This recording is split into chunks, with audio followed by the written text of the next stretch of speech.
Tema renungan firman Tuhan untuk renungan hari ini adalah percaya kebangkitan akan menemukan makna di balik kefanaan.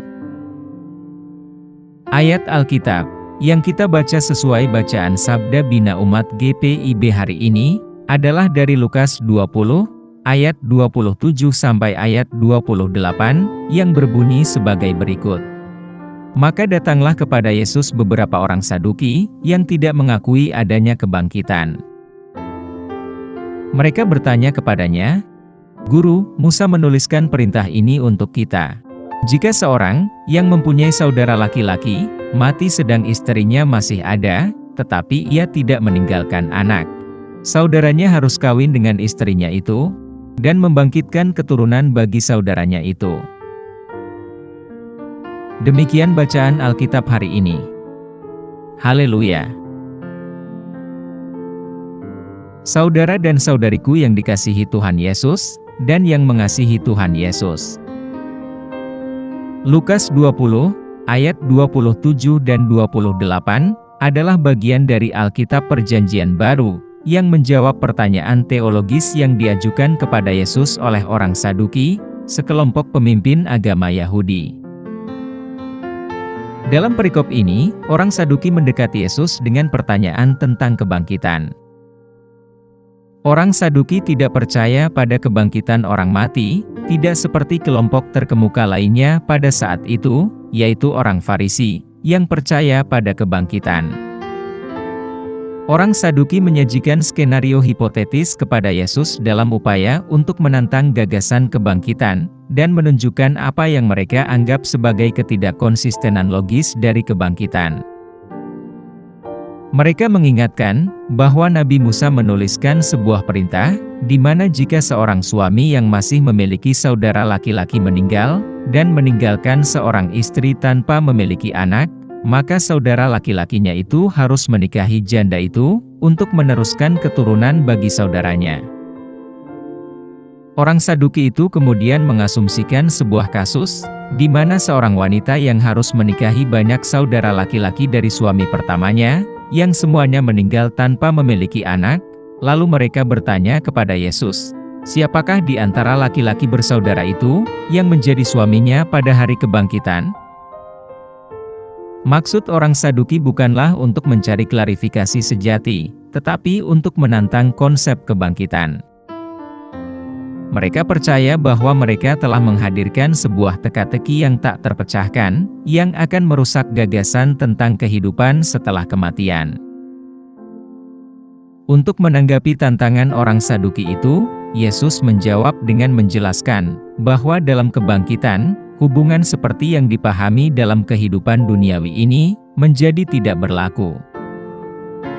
Yesus menekankan bahwa kehidupan yang dibangkitkan pada dasarnya berbeda dari kehidupan di bumi, dan bahwa peraturan yang mengatur pernikahan dan hubungan keluarga tidak lagi sama di alam kekal.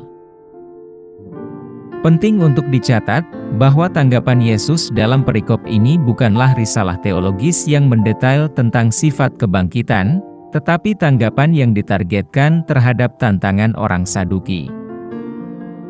Tujuan utama Yesus adalah untuk menunjukkan bahwa pemahaman mereka terbatas dan sifat keberadaan di akhirat berada di luar pemahaman mereka saat ini. Dalam konteks yang lebih luas, perikop ini menonjolkan hikmat dan kemampuan Yesus untuk menjawab tantangan-tantangan agama pada masanya, sekaligus menyampaikan ajarannya tentang hakikat kebangkitan dan kehidupan kekal, yang dapat diharapkan oleh orang percaya. Penafsiran bagian ini harus dipandu oleh pemahaman tentang niat orang Saduki untuk menjatuhkan Yesus, dan niat Yesus untuk menjawab skeptisisme mereka, sambil menyampaikan wawasan yang lebih dalam tentang hal-hal rohani dari kerajaan sorga. Apa pesan Tuhan untuk kita yang hidup di masa kini?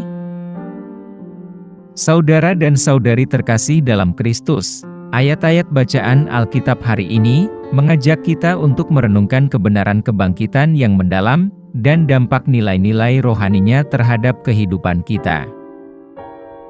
Di dunia yang sering termakan oleh hal-hal kesementaraannya, Mari kita temukan pesan-pesan yang Tuhan berikan kepada kita, dan menemukan cara menerapkannya, untuk memupuk kerendahan hati dan tidak mementingkan diri sendiri. Tuhan mengingatkan kita, bahwa hidup tidak berakhir dengan kefanaan.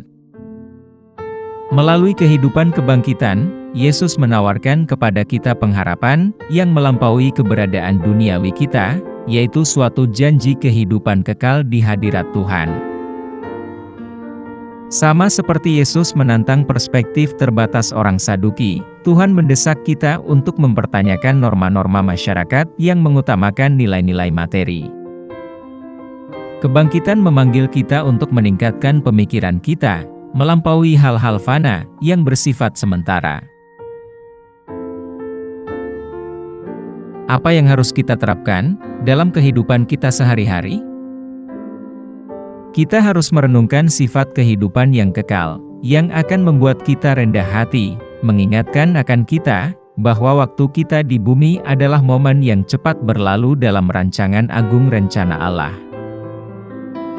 Kita harus mengikuti teladan Kristus, dalam hal mengutamakan kebutuhan orang lain.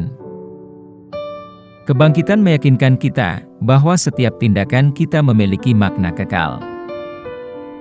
Oleh karena itu, kita harus berinvestasi dalam membangun hubungan relasi dengan Tuhan dan sesama, melayani dan mengasihi sesama kita tanpa pamrih.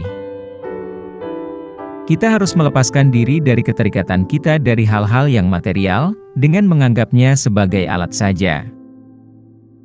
Kita harus berinvestasi dalam hal yang benar-benar penting, yaitu menumbuhkan iman, pengharapan, kasih, yang akan memengaruhi kehidupan kita untuk kekekalan. Mari kita berdoa. Tuhan Yesus yang murah hati, saat kami memahami pengharapan akan kebangkitan, semoga itu membuat kami rendah hati, dan membimbing kami dalam kehidupan yang tanpa pamrih. Bantu kami memprioritaskan orang lain di atas kepentingan diri kami sendiri, terlepas dari hal-hal dan nilai-nilai yang sifatnya sementara. Kami pohonkan doa ini dalam nama Yesus Kristus, Tuhan dan Juru Selamat kami. Amin. Kiranya Tuhan menguatkan kita, dan kasih karunia Tuhan Yesus menyertai kita.